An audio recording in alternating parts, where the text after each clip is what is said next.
Pastor, pero ¿qué quiso decir con Jesús cuando dijo el día y la hora nadie lo sabe? Este es el versículo más controvertido, el que más se ha discutido, el que más se ha establecido como un dogma, y vamos a ver claramente con lupa. Si tienes una lupa, por favor, ve tu Biblia para que veamos claramente lo que Jesús dijo. Dice Jesús en Mateo 24, versículo 36, pero del día y la hora, a ver, apuntémoslo bien, el día y la hora, no dijo la semana y el mes y el año. No podemos agregarle a las palabras de Jesús. La Biblia nos previene y nos advierte que tengamos cuidado cuando aumentemos o cuando le agreguemos algo a la palabra de Dios.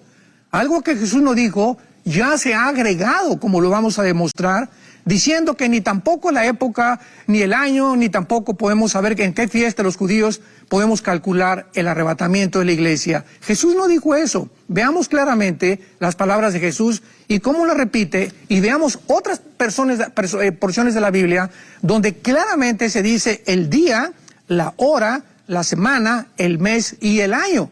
Y si el Espíritu Santo hubiera querido, o Jesús, siendo Dios, hubiera querido ser tan específico como los mismos apóstoles, lo hubiera hecho. Pero Jesús se limitó nada más a decir el día y la hora.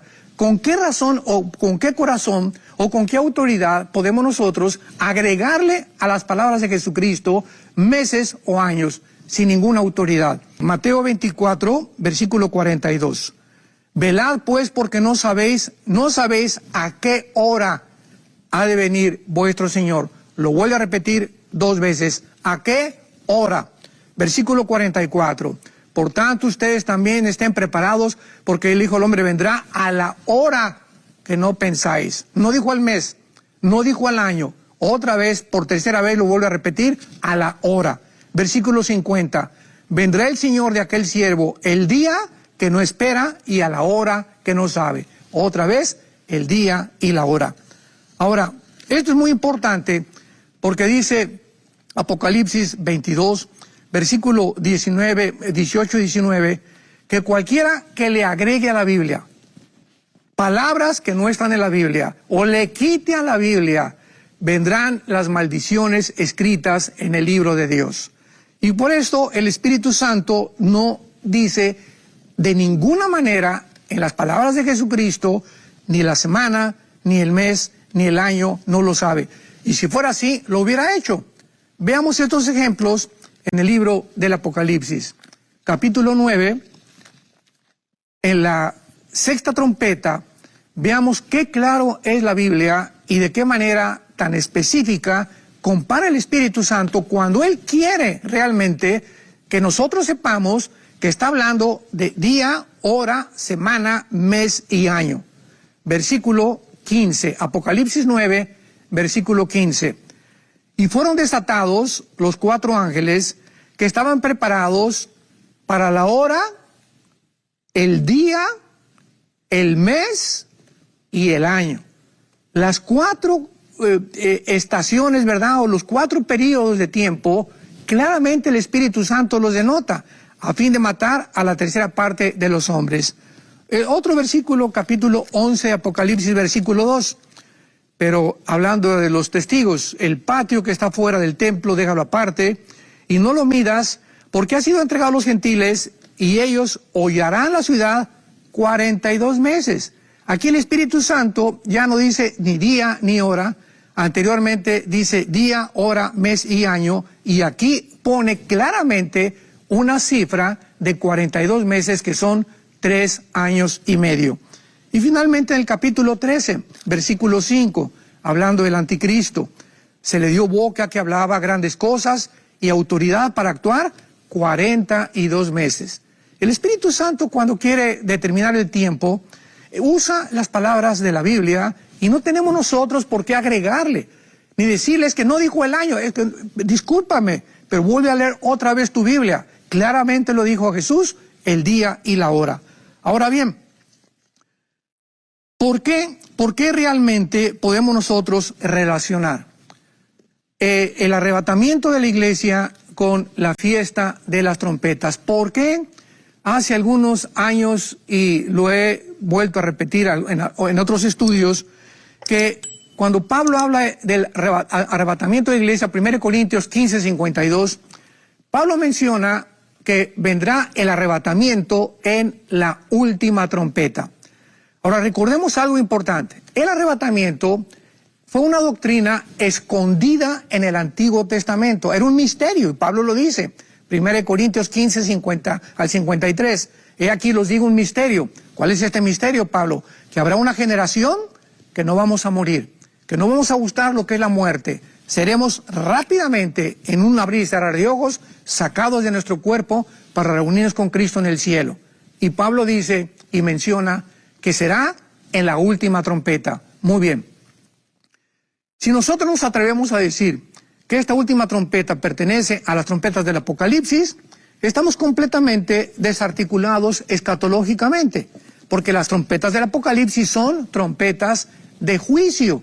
Y en el libro de los Números, en el Antiguo Testamento, cuando Moisés le ordenó al pueblo, no con el shofar, sino que usaran trompetas de plata, para que cuando oyeran el sonido se reunieran en un solo lugar, porque él quería que este grupo de judíos estuvieran al sonido de la trompeta, porque estaban todos desperdigados por todos lados, se tocaba la trompeta.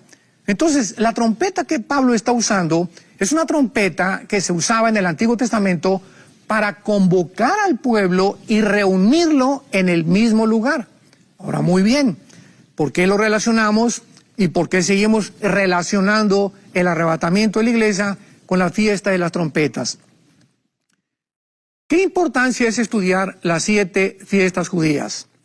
Porque en estas 7 fiestas judías, cronológicamente el Espíritu Santo escondió detrás la persona de Jesús. En las 7 fiestas judías está Jesucristo, Levítico 23, y además la cronología del orden de los tiempos de Dios, porque Dios es un Dios de orden, y Él ha establecido el orden en las que las cosas y los eventos profetizados tienen que suceder. En primer lugar, en la primera venida de Cristo se cumplieron las primeras 4 fiestas: la Pascua, los panes sin levadura, los primeros frutos y la fiesta de Pentecostés, que fue exactamente la fiesta de Pentecostés el mismo día en que en el Antiguo Testamento Moisés recibió las tablas de la ley. En el Nuevo Testamento fue 50 días exactos. 50 días exactos. Para Dios es muy importante la gematría y los números, porque los números están asociados con las letras griegas y con las letras hebreas. Son los dos únicos lenguajes donde hay una conexión entre la letra y los números. Entonces no podemos descartar y decir, ¿verdad?, que no puede hacerse cálculos, que no puede haber números, etcétera, etcétera. Entonces, Pentecostés sucede 50 días, porque la palabra Pentecostés significa 50. Muy bien. ¿Cuántas fiestas faltan? Bueno, la próxima es, ¿no oigo? Las trompetas. Después de las trompetas, cronológicamente sigue Yom Kippur, que es la expiación, y finalmente los tabernáculos que celebraremos, capítulo 14 de Zacarías, Malaquías, hasta el tiempo del reino milenial, cuando Cristo reina en Jerusalén junto con el rey David, y nosotros también en diferentes lados donde nos van a colocar, y ahí los tabernáculos serán al milenio. Entonces, si la fiesta de las trompetas es la próxima fiesta judía que tiene que cumplirse a fuerza, y dice la Biblia que es la única fiesta, aparte que se llama Rosh Hashanah, que no tiene un día, escuchen esto, no tiene un día específico para cumplirse, porque la fiesta de las trompetas, todas las demás fiestas, se tienen que cumplir en el mes de Tishri, en el mes de etcétera, etcétera. Pero las trompetas no tienen el día específico para cumplirse. Esto es muy interesante, porque el rapto también no tiene el día ni la hora. O sea, no sabemos si es mañana a las 5 de la tarde o el 27 de junio de 2024, etcétera, etcétera. Pero sí podemos saber, y Dios no está en contra de eso, la temporada o qué relación pueda tener con las fiestas judías. Ahora bien, si el rapto no es en la fiesta de las trompetas, nos damos cuenta ¿Qué sigue después del arrebatamiento? Yom Kippur. ¿Qué es Yom Kippur? Los 7 años de la tribulación o la expiación, donde los judíos van a aceptar lo que Jesús hizo hace 2000 años, profetizado en la semana 70 de Daniel, capítulo 9, versículo 24 al 27. En la tribulación los judíos se convertirán, Zacarías capítulo 12, derramaré espíritu de gracia sobre ellos, Romanos 11, 25 y 26, entonces todo Israel será salvo, Apocalipsis 1, 7, porque entonces verán al que traspasaron y harán lamentación por él. ¿Cuándo se cumplían todas estas profecías? En la segunda venida de Jesucristo, cuando ya los judíos han pasado la expiación que siguió al arrebatamiento o a las trompetas, y entramos a los tabernáculos para establecer su reino milenial o el reino mesiánico de 1000 años. Entonces, todas de estas tres solo tienen que cumplirse las trompetas y se tiene que cumplir a fuerza. Y no es coincidencia que el Espíritu Santo haya usado la palabra trompeta. Y ahora bien, tenemos también nosotros que pensar en algo. Es que el hermano Alducin dijo que Cristo venía en el 2000, que la segunda venida de Cristo era en el 2028. Quiero hacer una pregunta muy importante a todos ustedes que aman la verdad y que aman la escatología. Los cristianos que van a estar en la tribulación, ¿podrán saber el año, escucha lo que estoy diciendo, en que Cristo vendrá? Claro que sí lo van a saber. ¿Cómo lo van a saber? Porque los cristianos que se conviertan en la tribulación van a saber que cuando el anticristo se manifieste, pasarán, ¿cuántos? 7 años, 42 meses, tiempo y tiempos y la mitad de un tiempo. Entonces podrán saber claramente, cuando se manifieste el anticristo, que a los 7 años Cristo regresa. Cristo dijo en Mateo 24:15 a los judíos que vivan en ese tiempo: cuando vean que la abominación desoladora entra a profanar el templo, huyan a los montes, salgan de Judea, porque vendrá tiempo de gran tribulación. Pregunta: ¿cuándo el anticristo va a violar y profanar el templo?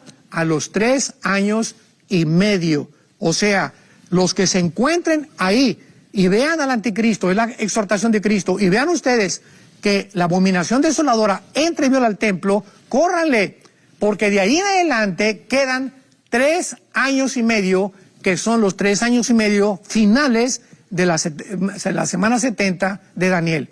Así que esos cristianos sabrán, en 3 años y medio viene Jesucristo. Ahora, ¿podrán estos cristianos ser calificados como herejes?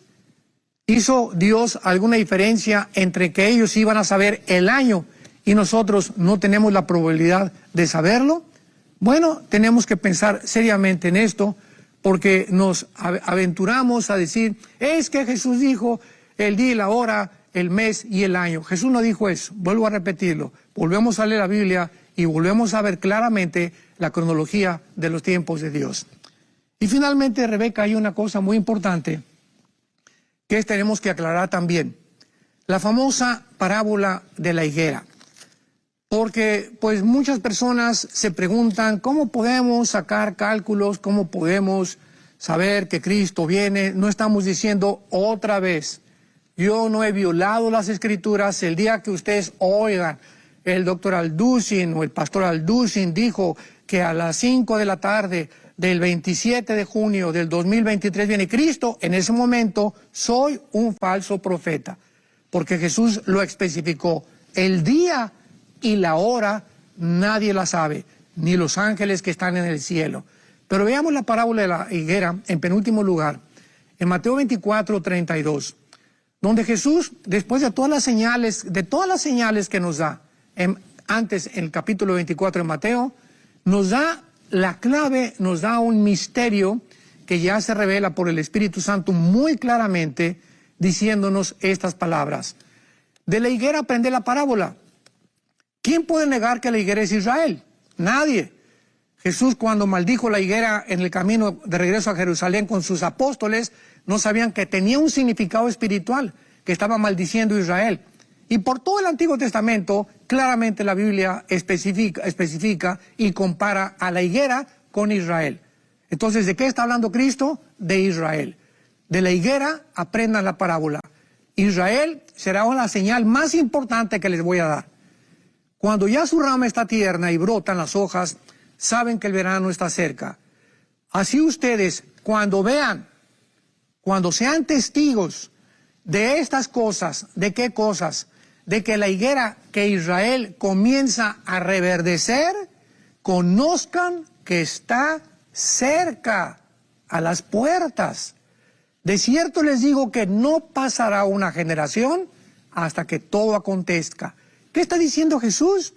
Cuando ustedes vean que Israel, esto sucedió el 14 de mayo de 1948. Ante los ojos expectantes del mundo y los más grandes escépticos y ateos, sociólogos e historiadores, Israel, casi después de 2000 años, regresaba a su tierra, como estaba profetizado en Isaías 66 también. ¿Quién vio nacer a una nación en un solo día? Dice Isaías. Entonces, Israel, ante los ojos incrédulos después de 2 guerras mundiales, regresa a su tierra después de casi 2000 años de haber sido expatriados y sacados y desplegados, extendidos por todas las naciones. Ahora, cuando Jesús dice que el momento en que Israel regrese o reverdezca, una generación pasará sin que estas cosas dejen de cumplirse, ahora nuestra tarea es buscar en la Biblia y escudriñar a qué se refiere Jesús con una generación. Bueno, hasta Moisés y hasta Josué, las generaciones eran de más de 100 años. Josué fue el último individuo en la Biblia que pasó los 100 años y Moisés a los 120 desde luego. Y de ahí en adelante, el mismo Moisés, en el Salmo 90, versículo 10, escribe que una generación es aproximadamente de 80 años. ¿De cuánto? De 80 años. Aquí todo está en la Biblia y no estamos hablando de nuestras propias perspectivas o mis propias opiniones. Estamos dejando y citando todos los versículos, apoyando con la palabra de Dios, 80 años. Entonces, ¿qué quiso decir Jesús? Que pasarían 80 años después de 1948 sin que todas estas cosas se cumplieran. Llegamos al año 2028, que fue el cálculo que yo hice. Le sumo a 48, 80 años, llegamos al 2028. ¿Estoy siendo un falso profeta? ¿Qué dice la ley de los falsos profetas en el libro de Deuteronomio en el Antiguo Testamento? Cuando un profeta hable y no se cumpla lo que dijo, entonces sabemos que fue un falso profeta. Pregunta, ¿ya llegamos al 2028 para ser yo considerado un falso profeta? No hemos llegado todavía, ¿verdad?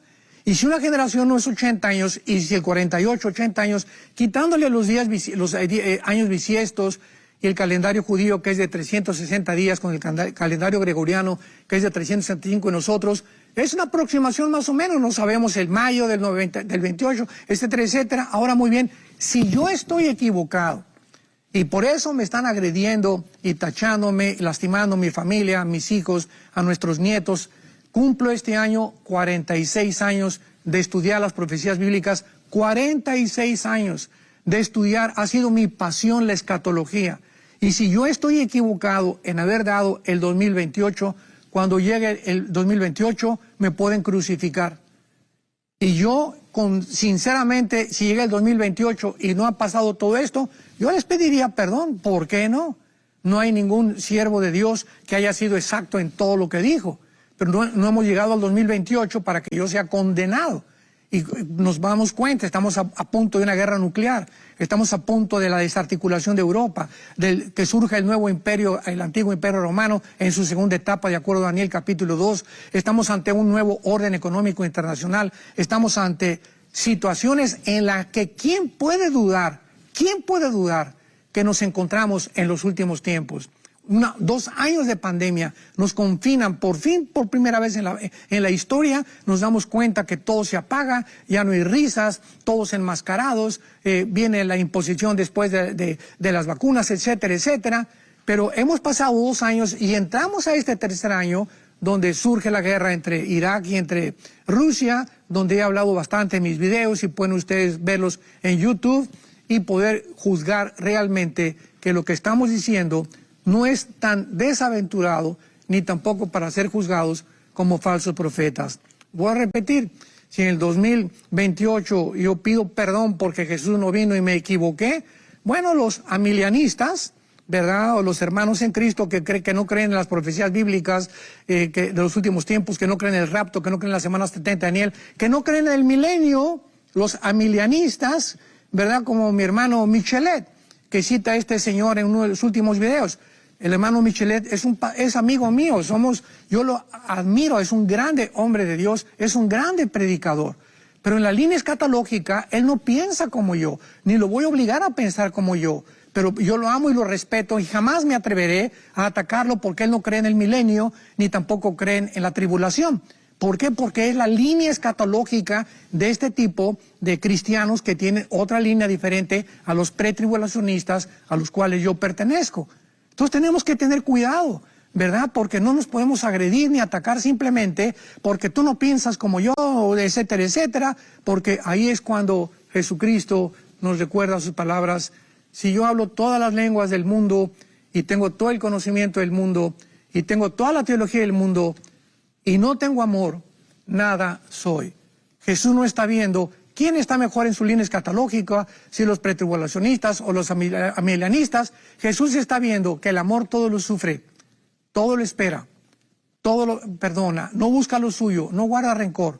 Antes que cualquier otra cosa, entre nosotros, cristianos que me escuchan, mantengámonos unidos, mantengámonos en amor. Estamos enfrentando un mundo muy difícil, muy peligroso. Los demonios están sueltos por todos lados, los medios de comunicación, mentiras por todos lados, y nada, lo único que falta es que el mundo comience a asomarse y nos vean peleándonos, despedazándonos, desgreñándonos unos a otros, atacándonos unos a otros, insultándonos unos a otros. Tú eres esto, tú eres aquello porque no piensas como yo.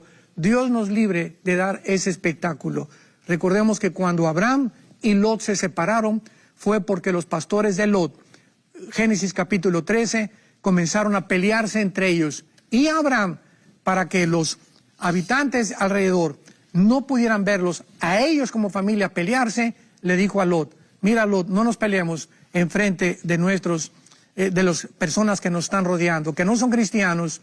Si tú te quieres ir para allá, no hay ningún problema, yo me voy para el otro lado. Separémonos mejor, pero no nos peleemos enfrente del mundo. Y tratemos de seguir el ejemplo de Abraham y de Lot. No nos peleemos enfrente del mundo. Si tú, hermano, o como te llames, ¿verdad? No sé si eres pastor, teólogo, escatólogo, director de un seminario teológico, etcétera, etcétera, o cuántos años tienes en el ministerio. Repito, yo tengo 46 años. ¿Estás en desacuerdo conmigo? No saques publicando, pues simplemente, ¿verdad? No, los motivos los conoce Dios. Si no son realmente para que tú atraigas seguidores a tus redes, no sé la motivación que tú tengas, pero lo que tú estás haciendo, Dios no lo acepta. Porque tenemos que nosotros, más que cualquier otra cosa, amarnos con un ósculo santo, como Cristo nos amó hasta el final de los tiempos en una cruz. ¿Sabías que si te suscribes a nuestro canal de YouTube estarás enterado de primero de los mensajes más recientes y poderosos que van a bendecir tu vida? Así que dale click al botón de suscribir y activa la campanita de notificaciones para que estés pendiente de nuestro contenido. Si tú caminas con Dios, es un banquete todos los días. Y mientras más cerca estés de Jesucristo, más entendimiento, comprensión, sabiduría e inteligencia vas a tener.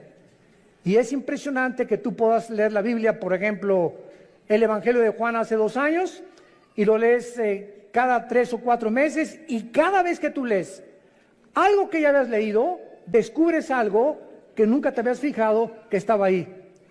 ¿Les ha pasado, verdad? Aunque no digan amén, yo sé que sí es. Pero así es con la Biblia. Yo he estudiado Génesis, ¿verdad? Muchísimas veces Apocalipsis, y estos últimos meses que Dios, el Espíritu Santo, me hizo concentrarme aquí, descubrí, ¿verdad?, que había cosas, piedras preciosas, oro, plata escondido detrás de todas las palabras hebreas, de la forma como se ha descubierto a través de la ciencia, la paleontología, la astronomía, la arqueología, cosas que la misma ciencia comprueba que la Biblia tenía razón. Pero lo más importante es que en estos 8 conferencias llevamos 2 versículos. Imagínense nada más si estamos analizándolo con el microscopio. 2 versículos llevamos, el 1 y el 2. Y hoy acabo con el 2. ¿Por qué? Porque se descubrió, ¿verdad? Últimamente, que cuando Dios dice, en el principio Dios creó los cielos y la tierra, no se refiere al principio del primer día de la creación del ser humano. Sabemos que la Biblia nos muestra que en 6 días Dios ordenó el planeta Tierra, pero antes de nosotros, ¿existía alguien? Claro, los ángeles. En el capítulo 38, el 4 en adelante del libro de Job, lo hemos visto ya en las conferencias pasadas, los ángeles estaban con Dios cuando Él estaba midiendo la tierra, dándole vuelta a la tierra, calculando su velocidad sobre su eje en 24 horas alrededor del sol. Los ángeles ya existían antes que nosotros. Y nosotros fuimos creados después que los ángeles. Y lo interesante de todo este estudio que estamos desarrollando es que la Biblia nos enseña que este planeta, antes que tú y yo lo ocupáramos y antes que Dios creara al ser humano, este planeta había estado ocupado por los ángeles. Y la Biblia así lo enseña. ¿Dónde está? Léela.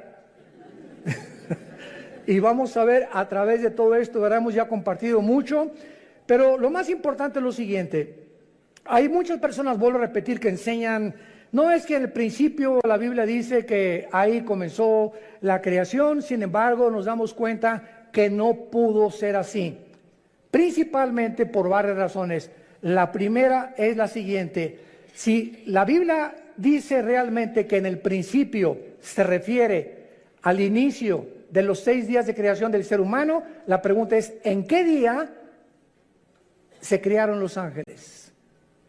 Porque en el 6º día, cuando Adán y Eva creados, ya Satanás, Lucifer, era un ángel caído, esperando ya poblar la tierra, esperando a la primer pareja humana para robar el liderazgo masculino. Por eso atrajo primero a Eva, para separarla del liderazgo, tratar de influir en ella, a través de ellos arrastrar a la raza humana.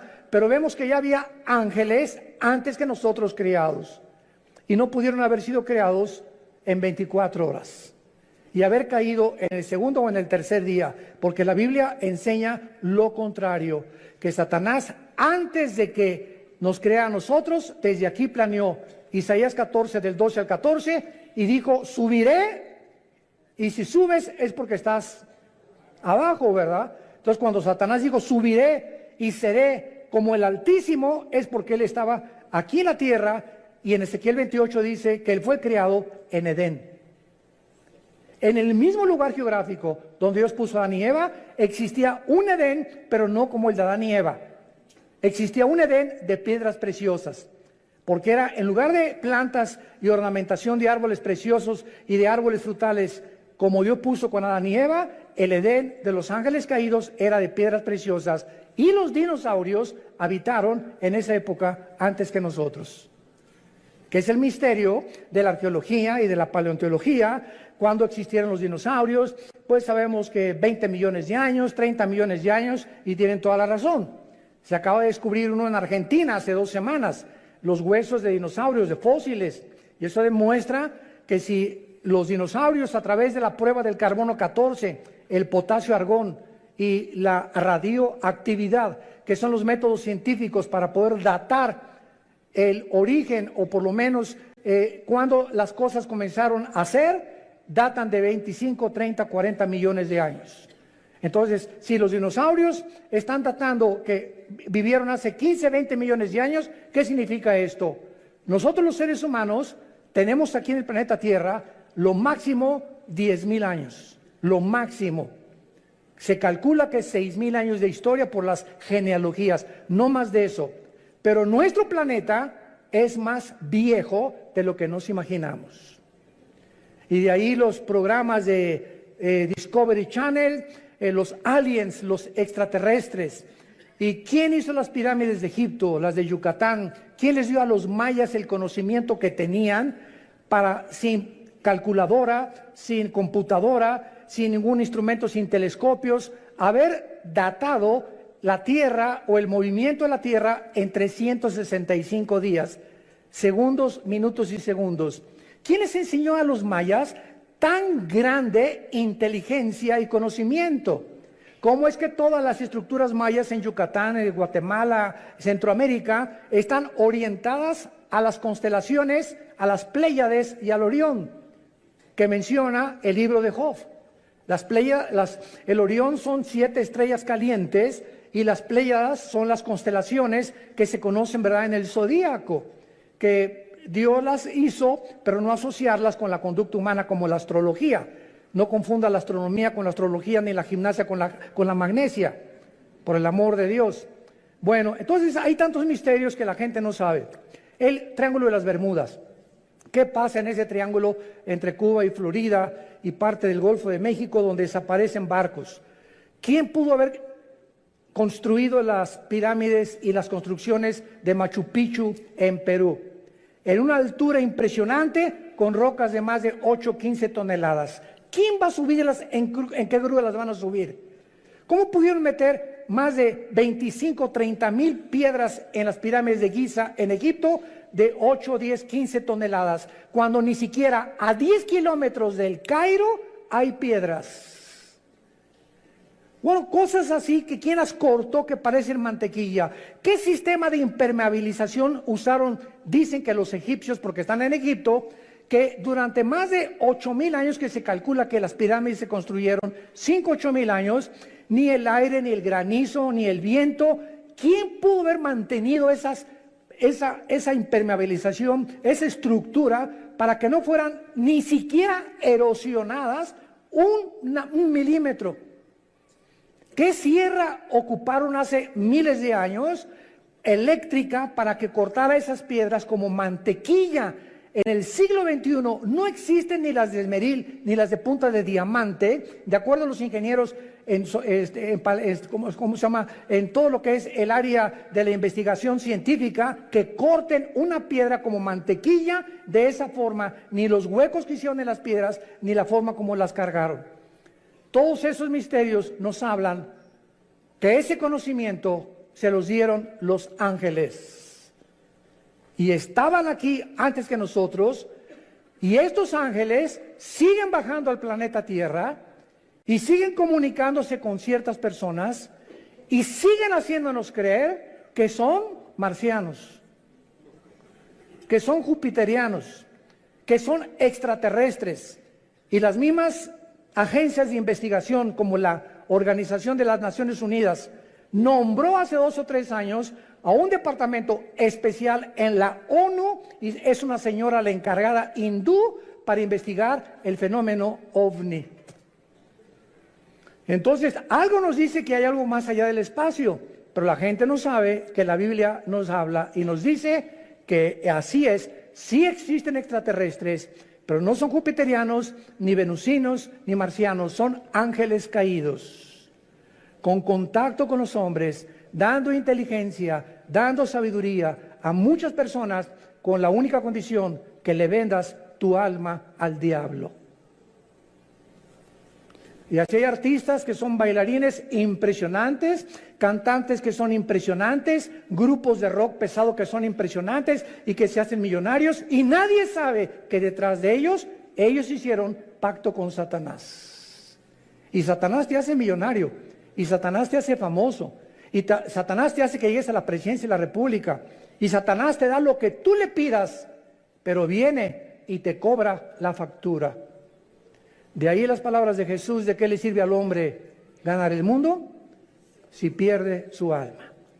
Muy bien, vamos pues a hacer un estudio muy breve de los ángeles para darnos cuenta que estos ángeles también en la Biblia se les llama estrellas, para que comiences a aprender más acerca de estas entidades espirituales. Ve apuntando los versículos. Jueces 5:20 dice así: desde los cielos pelearon las estrellas, desde sus órbitas pelearon contra Císara. Nos damos cuenta que las estrellas no puede ser un lenguaje literal ni figurativo, sino que se está refiriendo a los ángeles. Y vamos a seguirlo comprobando y leyendo, por ejemplo, ahora en Daniel, capítulo 8, versículo 10, dice así, Daniel 8, 10.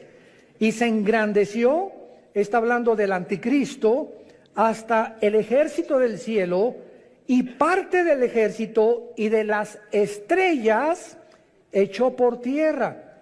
Y cuando leemos Apocalipsis 12:4, donde ya se corren las cortinas, se nos dice que el dragón o Satanás o Lucifer arrastró la tercera parte de las estrellas del cielo. ¿A quién se refiere? A los ángeles caídos. Entonces vemos en primer lugar que estas entidades espirituales, los ángeles, que existen todavía y que no son los demonios son completamente diferentes a los ángeles, habitaron antes que nosotros el universo, siguen teniendo control en muchas partes del universo y siguen en contacto con muchos seres humanos. Muy bien. Ahora vemos nosotros también muchas cosas que ya habían sido creadas antes que nosotros. Por ejemplo, el sur, el norte, el oriente y el occidente que forman el cielo ya existía en el principio, antes del primer día de la creación. Los átomos y las moléculas que forman la materia ya existían antes que nosotros. La Tierra ya estaba colgada sobre nada. Antes que se descubriera y dijeran que estaba cargada, que Charles Sattler la cargaba, ¿se acuerdan? O pintaban la Tierra sobre una tortuga y tantas tonterías que hacían los libros de astronomía. La Biblia en el libro de Job ya había profetizado que la Tierra colgaba sobre nada. El abismo y las aguas ya existían antes que nosotros y las tinieblas ya cubrían la tierra. Todo esto fue creado en el principio. Ahora pongan atención, por favor. Cuando dice la Biblia, en el principio no había ángeles, no había serafines, no había querubines, no había absolutamente ninguna criatura en el universo, ni galaxias, ni hoyos negros, ni planetas, ni estrellas, más que el Padre, el Hijo y el Espíritu Santo. Dios habita en la eternidad. Y cuando la Biblia dice en el principio, Dios formó e inventó el tiempo, porque el tiempo no existe en la eternidad. Cuando hablamos del tiempo, claro que nos imaginamos una línea que parte de aquí, decimos, por sécula seculorum, por los siglos de los siglos, o sea, que nunca va a tener fin. Esto no es la eternidad. Esa es la forma en la que nosotros nos imaginamos la eternidad, algo que no tiene final. La eternidad no tiene tiempo. Velo apuntando. En la eternidad no hay la materia como la de nosotros. Y en la eternidad no hay pasado ni futuro, hay presente nada más.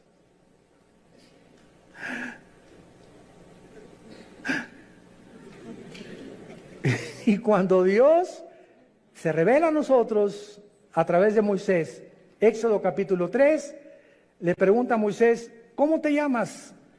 Y entonces en el hebreo se usan 4 consonantes sin vocales que se tradujeron Yahweh o Jehová, que significa en el tetragramatón, yo soy el que soy. O sea, no soy el pasado ni el futuro, yo soy el que soy ahorita, en el presente.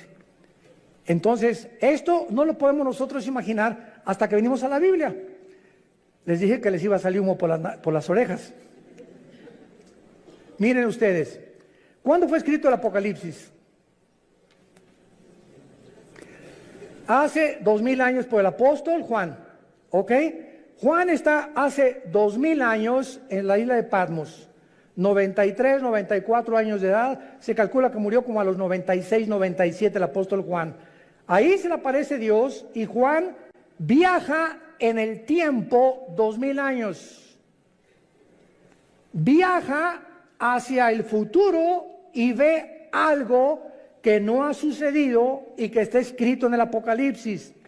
Los juicios, las plagas, las trompetas, las copas, el anticristo, el falso profeta, la iglesia cómo iba a acabar, todo Juan lo ve y lo escribe aquí. Entonces Juan está escribiendo algo que ya sucedió, que no ha sucedido y que está por suceder. Les dije. O sea, Juan está escribiendo algo del futuro que ya sucedió, porque si lo vio, tenía que estar viendo algo que estaba sucediendo. Y al mismo tiempo, él estaba 2000 años antes. Y nosotros nos encontramos en medio, porque él ya dijo que ya pasó, no ha pasado en nuestro tiempo presente y está por suceder en el futuro para nosotros. Entonces nos encontramos nosotros en un universo cerrado de 4 dimensiones, abajo de la eternidad. Señor, dame sabiduría. La eternidad es la habitación donde vive Dios. Dice Isaías, Dios habita la eternidad y la santidad y con los quebrantados de espíritu. Dios deja esta dimensión que no es la de nosotros. Hasta que muramos vamos a entrar a la eternidad, aunque ya tenemos la garantía del Espíritu Santo cuando Él nos selló como hijos de la familia de Dios. Y Dios deja la eternidad y Dios crea el tiempo en el principio. Y en ese principio Dios crea el espacio, el tiempo y la materia. Y lo primero que Dios crea es a los ángeles. Y los ángeles están divididos en un rango especial. Veamos estas diferencias de la forma en la que Dios crea a los ángeles en 2 pasajes. El primero se encuentra en Efesios, capítulo 6, versículo 12, y el segundo en Colosenses 1, 16. Escuchen lo que dice Pablo. No tenemos lucha contra carne ni contra sangre. Entendámoslo, cristianos. Tu lucha no es contra tu suegro, contra tu suegra, contra tu esposa, contra tu esposo, contra tus padres, muchacho que me escuchas, contra el gobierno, contra los temas comunistas o marxistas o socialistas o nazismo o fascismo. La lucha no es contra nada que nos rodea físico de ningún ser humano, sino contra criaturas, entidades espirituales que existieron antes que tú y antes que yo existiera, que son más reales que tú y que yo, y que la Biblia les llama principados, gobernadores, potestades y huestes espirituales de maldad que influyen en los gobernantes, en tu suegra, en tus hijos, en tu novia, en tu novio, en tu esposo, en los deportistas, en los cantantes, en los políticos. Este mundo que nos rodea, que se podría llamar empírico, como dicen los ateos, yo no creo nada de lo que no veo, en lo que no oigo, en lo que no huelo, ni lo que puedo palpar a través de los 5 sentidos, qué reducidos y qué encarcelado estás si eres ateo.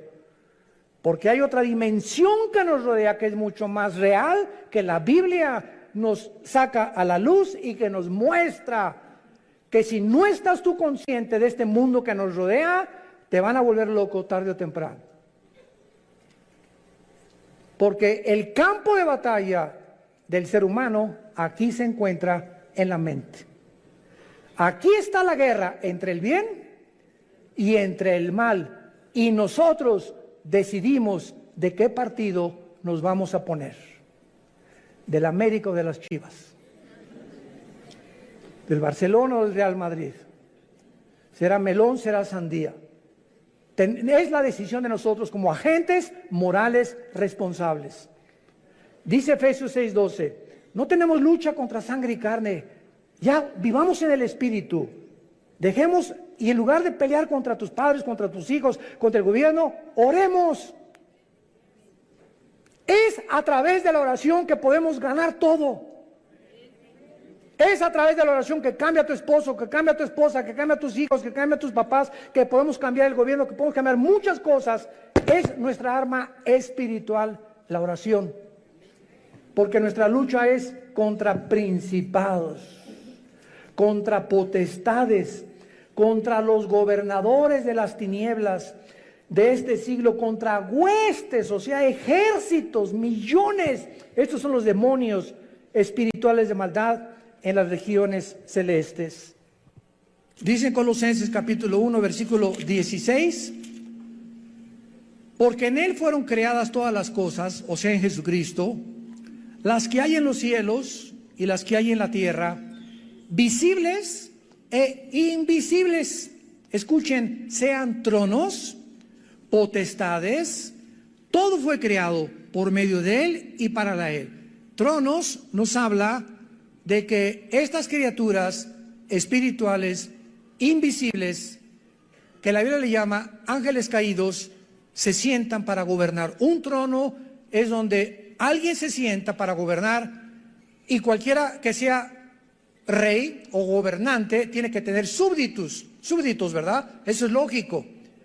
Entonces hay gobernadores de las tinieblas que tienen gobernando sin que la gente lo sepa, están siendo gobernados, está siendo influido por espíritus inmundos, espíritus de maldad que quieren desviarte y abortar el plan de Dios para tu vida. Dominios son los que dominan o ejercen control sobre lugares geográficos de la tierra. Hay principado sobre México, otro sobre Canadá, otro sobre Estados Unidos, otro sobre El Salvador, sobre Nicaragua, Brasil. En cada país hay un principado satánico. Debajo del principado hay gobernadores, y hay un gobernador en el estado de México, en el estado de Oaxaca, en el estado de Nuevo León, y así como hay gobernados y está organizada una república, más o menos de la misma forma están organizados ellos también. Y este modelo de organización se encuentra en la Biblia, desde el libro de Deuteronomio, antes que el derecho romano existiera. Los principados son los que funcionan como los principales líderes, y las potestades, los que tienen autoridad delegada, prestada, no es de ellos. Dios permite a muchas entidades espirituales que actúen de acuerdo al gobierno que quieran tener. ¿Me escucharon?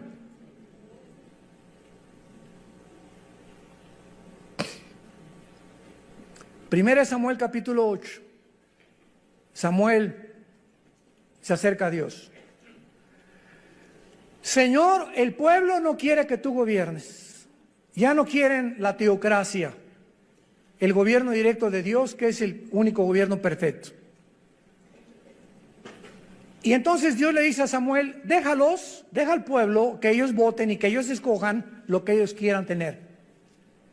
Y van a escoger, como antes no me consultaron a mí, ni me tomaron en cuenta, Dios le dice a Samuel, 1 Samuel 8, van a escoger a un hombre, y Dios profetiza lo que el rey Saúl iba a hacer con Israel. Y van a escoger un hombre que va a entrar con muchas cosas, prometiendo muchas cosas, etcétera, etcétera, y los va a acabar oprimiendo, y se van a arrepentir, y se van a volver en enemigos contra mí.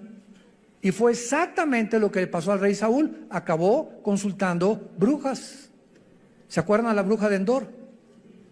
Entonces Dios no puso a Saúl. Dios permite. No es que, como dice la Biblia, claro que Él y está ejerciendo su dominio porque Él es soberano, pero muchas veces Dios permite que pasen cosas, como por ejemplo, Dios no quiere que las mujeres gobiernen la iglesia, que sean las pastoras las que gobiernen la iglesia. El liderazgo de la iglesia, el liderazgo de la familia y de las naciones se las dio Dios a nosotros los varones. Pero cuando en una casa el varón no es responsable y la mujer toma las riendas de la casa y comienza la mujer a enseñarles a los niños la Biblia y a dar lecciones de moral y a darle dirección a la casa, Dios se alegra. No es que Dios quiera que ella gobierne, pero cuando el varón abandona su posición, Dios levanta aún a las piedras, las hace hablar. Cuando en la iglesia no hay hombres, Dios levanta mujeres. En cada vez que voy a mis viajes me preguntan, ¿qué opinan las mujeres pastoras? Gloria a Dios y las bendigo, porque cuando hay pastoras es porque no hay hombres, y porque no hay hombres por lo irresponsable y negligente, que ya no supieron nunca la responsabilidad ni tuvieron el valor de levantar una iglesia a ellos, y las mujeres llegan y toman el liderazgo. Dios lo permite, pero no es su voluntad. Entendamos eso. Dios quiere que los hombres gobiernen las naciones. Y desgraciadamente, qué increíble ahorita en el siglo XXI, la única mujer en las casi 200 naciones que tenemos en el globo terráqueo es cristiana. Angela Merkel, la primer ministra de Alemania, es mujer. Ninguna otra persona. Bueno, ahora gracias a Dios que ya Jair Bolsonaro, el presidente de Brasil, hay que orar por él, está en el hospital, le dio neumonía, levantó la Biblia antes de ser elegido ahora como gobernante, después de las crisis de Brasil, y le pidió a Dios que lo guiara. El presidente de Colombia también está orando, usando la Biblia también. Hay un contrapeso ya, gracias a Dios, por estos hombres que comienza Dios a levantar como políticos, y gracias a ese pueblo que están orando por estos gobernantes. Oremos por México. Oremos por México. Muy bien. Entonces, así es como están organizados estos ángeles. Ahora, muy bien, dentro de estas entidades espirituales, hay 6 que menciona la Biblia. Número 1, los querubines. Los querubines no son ángeles. Vamos a demostrarlo ahorita. Son criaturas espirituales con muchas alas y siempre se relaciona en la Biblia con la santidad de Dios. La palabra querubín en el hebreo es la palabra cruz, con K-R-U-W grande, que significa los que adoran, los que bendicen o los que alaban. Y en Isaías 6 se describen arriba del trono de Dios diciendo: santo, santo, santo a Dios. El arca que construyó Moisés por instrucciones de Dios, en el propiciatorio, le dijo Dios: de una sola pieza haz 2 querubines, con las alas tapando sus caras, viendo hacia donde se derrama la sangre. En otras palabras, estaban protegiendo la santidad de Dios. Cuando Adán y Eva fueron expulsados del huerto del Edén, Dios no mandó ángeles, mandó un querubín en la entrada del huerto del Edén. Génesis capítulo 3, con una espada y con encendida, y la espada significa la justicia. En otras palabras, ese querubín se puso en la puerta del huerto del Edén para decir: ningún ser humano regresa al huerto del Edén, ningún ser humano regresa al paraíso de Dios hasta que la justicia de Dios se cumpla y la santidad que yo represento. Y como ninguno de nosotros podíamos hacernos justicia por nosotros mismos, Dios envió a su Hijo a que hiciera justicia en nuestro lugar. Y cuando Jesucristo es el justo que Dios recibe en la cruz, sin defecto y sin mancha y sin pecado, esa justicia de Él nos la imputa Romanos 5:1, justificados por la fe, declarados ante el tribunal cósmico de Dios que somos justos sin ser justos. Es como un saco, como una mancha que tuviera yo aquí de tinta. Antes de Cristo, la mancha era el pecado, que Dios solamente la cubría. Hasta Cristo ningún pecado había sido borrado. Solamente la sangre de los animales, figurativamente, cubría el pecado. Y cuando viene Cristo, no nos viene a cubrir, sino que lava el pecado, como si nunca lo hubiéramos hecho, y entonces nos da un saco que no es de nosotros, que se llama en Filipenses 3, la justicia de Dios por la fe, y en Romanos capítulo 3. Esta justicia dice que tú y yo ante los ojos de Dios somos justos porque alguien cumplió esa justicia, y Dios nos declara, siendo pecadores, santos, siendo malos, buenos, y siendo injustos nos declara justos. ¿Y todo por qué? ¿Porque te fuiste a la villa de rodillas? ¿Porque hiciste un auditorio para los niños pobres? ¿Porque hiciste un asilo para ancianos? ¿Porque regalaste todo tu dinero cuando te moriste? No hay nada que pueda adjudicarnos la justicia. Se llama la gracia de Dios. Un regalo que no merecemos. Es el mensaje del Evangelio de la gracia de Dios. Es el mensaje que necesita oír tu familia. Papá, Dios te quiere perdonar, pero hijo, soy un borracho, parrandero y jugador, me dicen el aventurero de Tlalnepantla. No importa, soy una prostituta, usted no me conoce, hermano. Soy lesbiana, soy homosexual. Es más, he matado a 30 personas, he abortado 15 chamacos. No importa lo que hayas hecho. Vean nomás qué mensaje tan glorioso. La sangre de Cristo te limpia de todo lo que hayas hecho.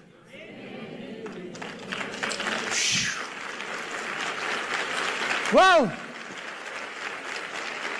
Mensaje de la gracia de Dios. En segundo lugar tenemos los serafines. Sarap es la palabra hebrea, sarap con ph al final, que significa los que arden. Los serafines son otras criaturas espirituales que arden, o sea, de pasión. Se consumen con el fuego por la santidad y el amor de Dios. Es lo único que se nos da a conocer en la Biblia. Adoran sin cesar y aparecen una vez nada más en la Biblia, en Isaías 6. En tercer lugar tenemos a los arcángeles. En la Biblia se menciona a un arcángel, arc, ese prefijo que significa grande o el más grande, ángel, enviado o mensajero. Arcángel, el principal de los ángeles significa, o el jefe de los ángeles, y el nombre es Miguel. Miguel significa, el primero significa quién como Dios. Si tú te llamas Miguel, Miguelón, significa quién como Dios tu nombre. Y aparece en 3 pasajes nada más de la Biblia el nombre de Miguel, en Daniel 12:1, involucrando la defensa de los judíos, en Judas, versículo 9, disputando con Satanás el cuerpo de Moisés, y en Apocalipsis 12, del 7 al 12, luchando contra Satanás y los ángeles, y él como jefe del ejército de Dios. Tenemos en cuarto lugar a otra criatura que se le da nombre en la Biblia, que es Gabriel. Gabriel. Y este ángel Gabriel significa el poderoso. Si te llamas Gabriel o te dicen Gaby, eres el poderoso, no tú, lo que significa el nombre. Y aparece 4 veces en la Biblia el nombre de Gabriel. Gabriel es el más importante correo de Dios. El ángel que Dios ha enviado a las misiones más importantes de la tierra desde que nos creó. Gabriel aparece en Daniel 9:20, trayendo a Daniel la respuesta del cielo de las 70 semanas de lo que le queda al pueblo judío de existencia. En Lucas 1:26 y 27, en segundo lugar, él es el que le revela a María, a la Virgen María, que iba a ser madre del Hijo de Dios, de Jesús. Y en tercer lugar, en Lucas capítulo 1, versículo 8, donde le anuncia a Zacarías, el esposo de Elizabeth, que era prima hermana de María, el nacimiento de Juan el Bautista. Y Gabriel ya no vuelve a aparecer jamás en las páginas del abismo. Muy bien, tenemos en quinto lugar en Apocalipsis capítulo 9 a otro ángel que se encuentra encerrado en un lugar que se llama el abismo. El abismo se encuentra en el centro de la tierra y es donde se encuentran todos los demonios. El otro lugar es el infierno, donde se encuentran todos los espíritus humanos. Y el otro lugar, segunda de Pedro 2:4, el Tartarus, que se tradujo infierno, donde están los ángeles caídos más poderosos. Pero aquí en Apocalipsis 9, vemos nosotros en el versículo 11, que el jefe de los demonios no es un demonio, es un ángel caído, que quién sabe qué hizo el chiquito este, pero se quedó encerrado y va a ser liberado con todos los demonios en el tiempo de las trompetas que comiencen a sonar, tal vez en la quinta trompeta. Y dice así, Apocalipsis 9, versículo 11, tienen por rey sobre ellos al ángel del abismo, cuyo nombre en hebreo es Abadón y en griego Apolión. La palabra Apolos, Apoluni en griego significa el destructor. Entonces es el segundo más poderoso de Lucifer o Satanás, que está encerrado en el abismo y lo puso Dios como jefe, como una cárcel. Él es el guardián de esa cárcel de todos los demonios. Y finalmente tenemos a Satanás, que su nombre no es Satanás ni tampoco es el diablo. El nombre de esta criatura espiritual que era del rango de los querubines. Lo vamos a ver en las próximas conferencias en Ezequiel capítulo 28. Él era un querubín y Lucifer es el nombre del diablo. La palabra Satanás significa enemigo, apúntalo, o adversario. Viene del hebreo Satán, pero ese no es un nombre, es un título. Diablo significa acusador. Tampoco es un nombre, es un título. El nombre es Lucifer. ¿Qué cosa más irónica que significa Lucifer? El que lleva la luz, el portador de la luz.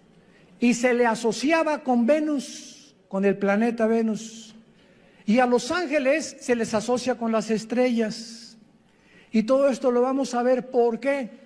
Y por qué los ángeles y Lucifer distorsionaron las Pléyades, las constelaciones de los cielos, Virgo, Géminis, Libra y todas esas que el hombre le puso a las constelaciones de acuerdo a las figuras que fueron sacando de las Pléyades, y las comenzaron a asociar para que el ser humano creyera que si eres Géminis, no te cases con una Libra. Jesús, María y José y el burrito que los acompaña. ¿Cómo podemos llegar a ser tan tontos de creer eso? Y que si eres Escorpio, no te cases con esa persona, pues, y todavía vas al periódico y no he checado mis horóscopos. Y nos llamamos seres racionales, inteligentes, creyendo que tienen influencia en mis decisiones y que de acuerdo a mis horóscopos, mi destino está guiado por las estrellas. Pero eso sí, no creen en Jesús, prefieren creer en la astrología. ¡Qué increíble! La estupidez a la que el ser humano ha llegado. Profesando ser sabios, se han hecho necios. Entonces, Satanás, que es el querubín, es realmente el jefe de todos los ángeles caídos. Los querubines no cayeron, cayó un solo querubín.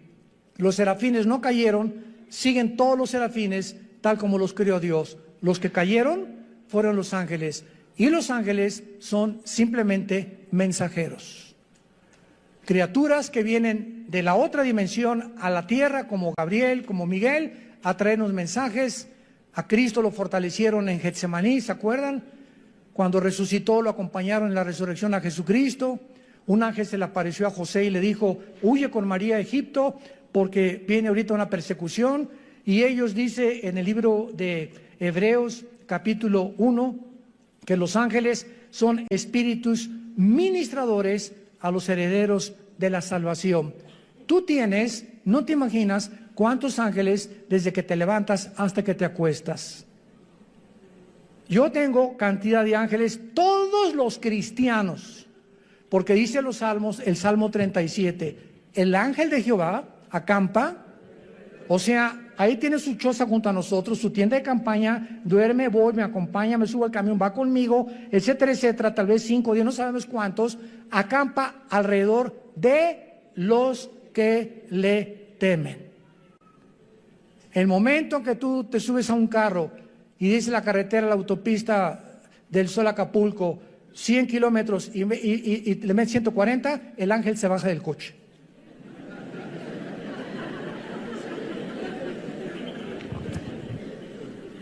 Yo hace muchos años, antes de ser cristiano, corría motos, fue otra de mis pasiones. En 2 circuitos corrí motocicleta, tuve 2 accidentes de muerte.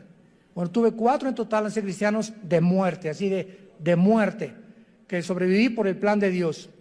Y cuando me convertí, ¿verdad?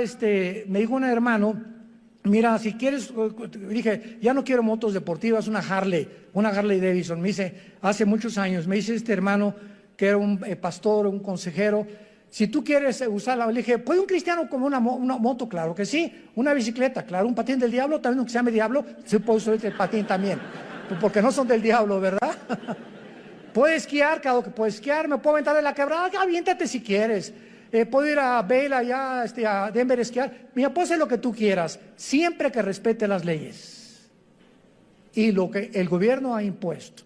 Entonces, respeta los altos, respeta la velocidad y Dios se hace responsable de cuidarte. Y se los digo y doy testimonio, mi esposa es testigo, mis hijos también, desde que me convertí, jamás volví a tener un solo accidente, ni en moto, ni en coche tampoco.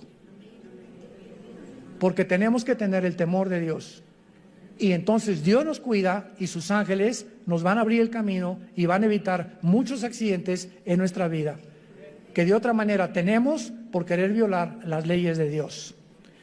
Y finalmente, existen ángeles, ¿verdad?, al servicio de Dios y al servicio de Satanás. Los decaídos que estamos hablando y los que Dios envía a los cristianos y a las iglesias. Todas estas criaturas, los ángeles, fueron creados libre moralmente, inteligentes, son espíritus del más alto rango, poderosos en fuerza, en sabiduría, en inteligencia. Pero qué increíble que dice en 1 de Pedro y en 2 de Pedro que estos ángeles que nos sobrepasan en inteligencia, en poder y en fuerza, están todos los días aprendiendo de nosotros. O sea, cuando yo abro la Biblia en la mañana o tú en tu casa, ahí están de fisgones. ¿Qué estará leyendo, Armando, ahorita? A ver, mira lo que descubrió. ¿Tú ya lo habías visto, compadre? No lo he visto tampoco. A ver qué cosa va a escribir en la máquina, a ver esas cosas. Y porque este conocimiento Dios no se los dio a ellos, porque ellos no tienen al Espíritu Santo. Y es el Espíritu Santo el maestro. 1 de Corintios capítulo 2 del 10 en adelante.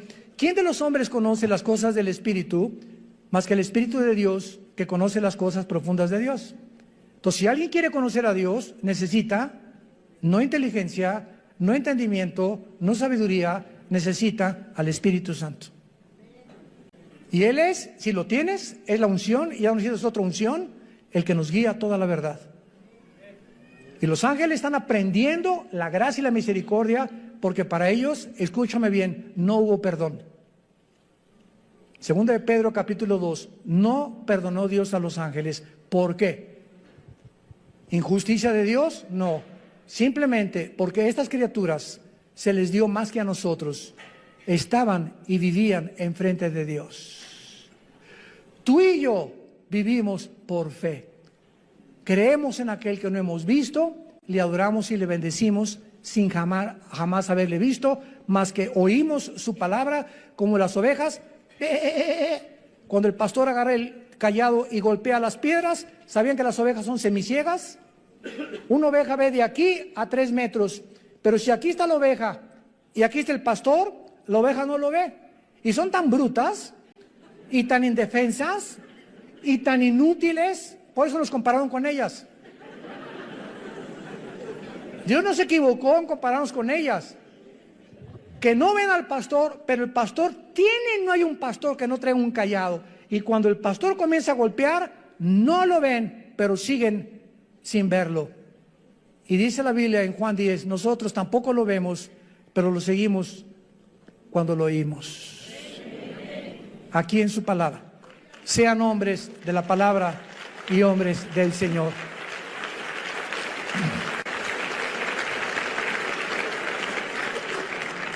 Señor, te damos gracias en esta tarde por tu santa palabra.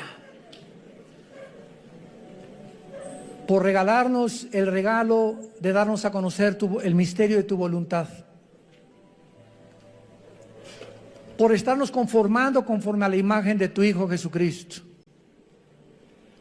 Por habernos descorrido las cortinas del mundo invisible, que las personas comunes y corrientes no entienden ni conocen, y por eso el mundo está llegando a su fin.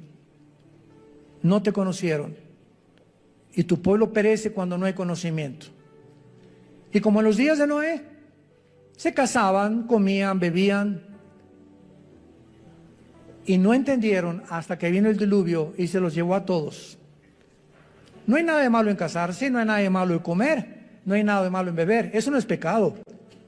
¿Qué fue lo que no entendieron en tiempos de Noé? Lo mismo que ahora, en el siglo XXI, la gente no entiende que te necesitamos. México te necesita, Venezuela te necesita. Las familias te necesitan, Señor. Cuando el ser humano llega a comprender esto, la profunda necesidad que tenemos de ti, y que separados de ti nada podemos hacer, nuestras vidas serán transformadas. Tú cambiarás nuestra familia, nuestro destino, y tus promesas son siempre el sí y el amén. Te damos gracias, Señor, por todo lo que eres y has sido y serás por toda la eternidad con nosotros, porque te pertenecemos y pronto estaremos contigo. En el nombre de Jesús. Amén. Nos ponemos de pie para la bendición pastoral. Por favor, los que quieran pueden alzar su mano hacia acá, enseñar que reciben esta bendición. Los que no, no hay ningún problema. Que Dios bendiga tu vida y tu matrimonio. Que Dios fortalezca a tu familia con la palabra de Dios y Dios bendiga el fruto que llevas en tu vientre. Que esta criatura crezca y nazca en un hogar cristiano, alimentado y guiado por los principios de ética, morales y espirituales de la santa palabra de Dios. Que Dios bendiga a tus padres. Honra a tus padres y a tu madre para que te vaya bien en la vida. Es el primer mandamiento con promesa. Bendice, Señor, el trabajo de cada uno de tus hijos. Que la energía del Espíritu Santo te sostenga y te dé salud hasta el final de tu vida, para que tengas esa fuerza para trabajar para tu familia de una forma honesta delante de Dios. Que Dios bendiga a tus hijos, que Dios bendiga tu entrada y tu salida. Y te pedimos, Padre, en el nombre de Jesús, por México. Señor, te pedimos por el presidente Andrés Manuel López Obrador, que tú le des sabiduría, Señor. Por la secretaria de Gobernación, por todos los que forman su gabinete, estamos intercediendo hasta el trono de tu cielo, Señor, por ellos, que tú les bendigas y que les muestres, Señor, el camino que nuestra nación debe de tomar. Y aprovechamos también, Padre Santo, de pedirte por el pueblo de Venezuela, de los millones de niños sin comida, enfermos, sin medicinas, que están gritando como en los tiempos del faraón en Egipto, oprimidos en la esclavitud, Señor. Que tú les fortalezcas, sobre todo a nuestros hermanos en Cristo. Fortalécelos, Padre, guárdalos del mal y que estas campanas de la libertad suenen muy pronto, Señor, para que sean ellos libres en el nombre de Jesucristo y puedas levantar estas naciones con el propósito de saber que es la cruz lo único que el mundo puede tener como esperanza, porque te lo pedimos y te damos las gracias en el nombre de Jesucristo. Amén.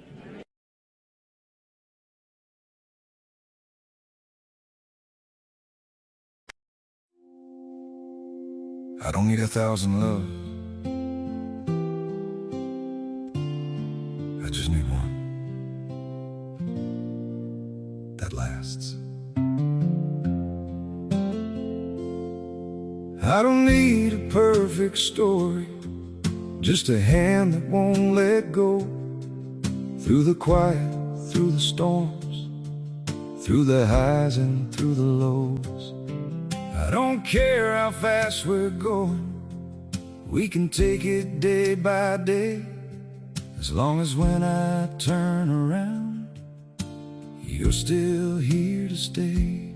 I just wanna love you longer, long enough to see us old, walking down the same road slowly, never letting go, hand in hand through every moment, through whatever life may do. I don't need the whole wide world if I'm walking it with you.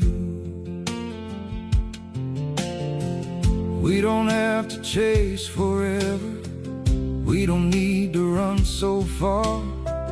If forever means together, then we've already won.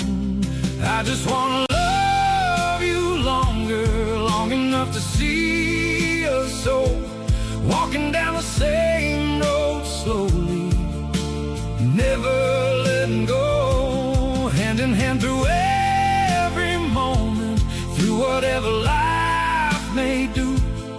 I don't need the whole wide world if I'm walking it with you. People lose what they don't cherish over things they never say.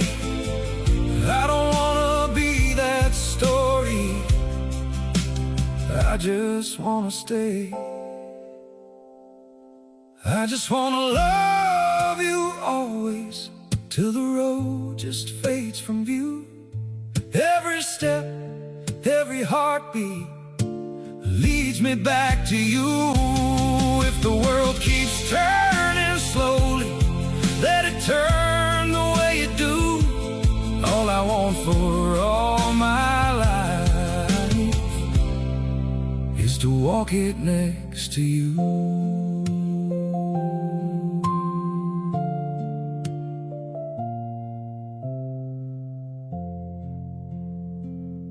I don't need 1,000 loves. I just need one that lasts.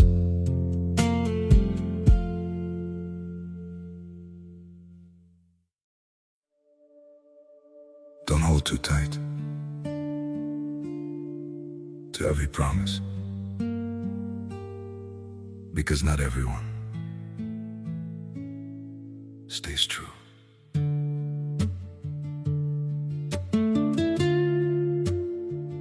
You believed in every sweet word, like they'd never drift away. Built your trust on fragile echoes that were never meant to stay. Some people speak like forever, paint tomorrow in their eyes. But not every vow is honest, and not every promise survives. Don't give your heart to every promise, not every word comes true.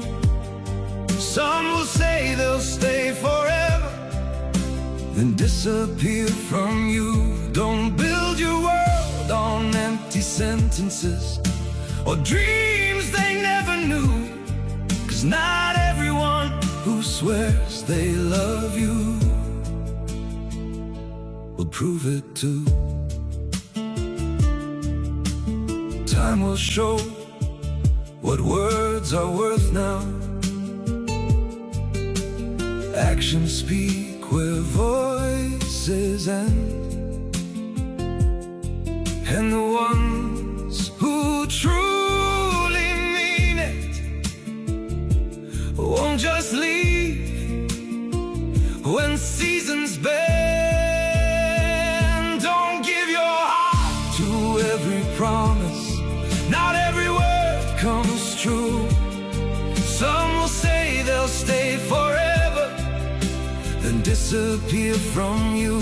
Don't build your world on empty sentences or dreams they never knew, 'cause not everyone who swears they love you will prove it too. So be careful with your faith now, guard your soul, but still believe. Real love won't just make you promises, it'll give you what you need. Don't give your heart to every promise, not every word comes true. Some will say they'll stay forever, then disappear from you. Don't build your world on empty sentences or dreams they never knew, 'cause not everyone who swears they love you will prove it too.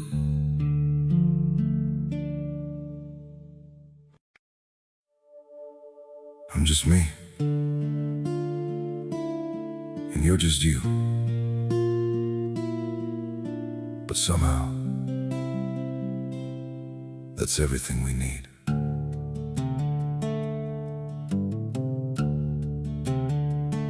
I don't have a perfect story, no shining crown to wear, just a heart that keeps on choosing you in every prayer.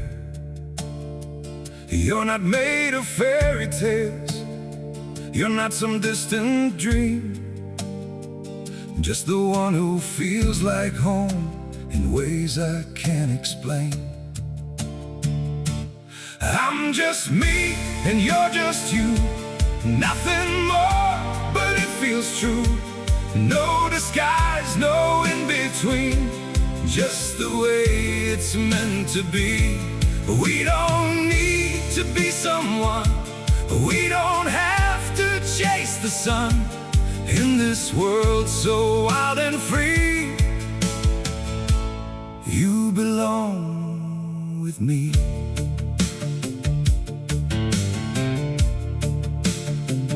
We're not written like a story people talk about for years, but in every quiet moment, you're the one I feel so near.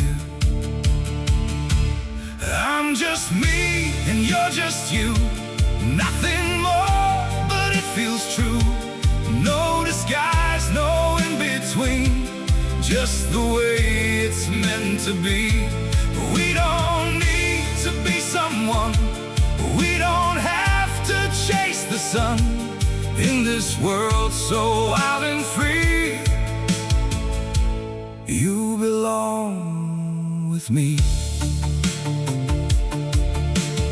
Maybe we're not perfect, maybe we don't shine, but if you stay beside me, then everything is right. I'm just me and you're just you, still somehow we make it through. Every road and every sea leads you back to me. We don't need the stars above, we already have enough. Simple hearts, one destiny, you're the one for me.